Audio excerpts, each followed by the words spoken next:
Masarap na knilaw na dilis ba? Gusto mo? Tara, gagawa tayo. Na may saging, gabi, at siyempre, hindi mawala yung kanin. Napakasarap ang ating knilaw na dilis. Maglagay na yung 2 piraso, sibuyas pula, ginger, sila sa pahaba, optional, kamatis 2 piraso, 10 piraso, labuyo, onion at saka 10 pirasong kalamansi. Maglagay din tayo ng pipino 1 piraso, medium size. Paminta powder, pwede rin durog. Asin, at siyempre seasoning. Dito nilagay natin konti lang. At sopa sa tuba.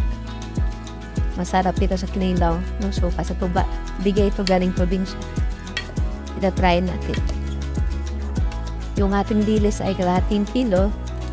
Tinatanggalan ko na lang ng ulo at saka bitoka.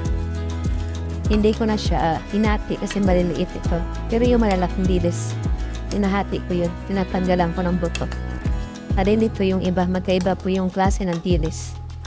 Yung isa na medyo puti, yun yung malalaki. At ayan, titimplahan na natin. Nagdandag tayo ng kulang. Sa akin, kunting asin lang. At ito na, mix na natin na maayos. Ihanda ng ating pantagay o yung coke. Sa iyo madilim ang inisip niya. Coke lang po, hindi yung alak. Pero pwede rin ito sa pulutan, napakasarap nito. Next lang natin na maayos. At ito na ang ating kinilaw na dilis na napakasarap. Simple at naparadaling gawin. Masasariwa ang ating dilis. Manumis-namis. At ito tikman natin gabi taon. Yung sariwa, medyo matigas, no?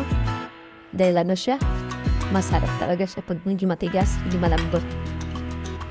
Manan natin ang ating dilis.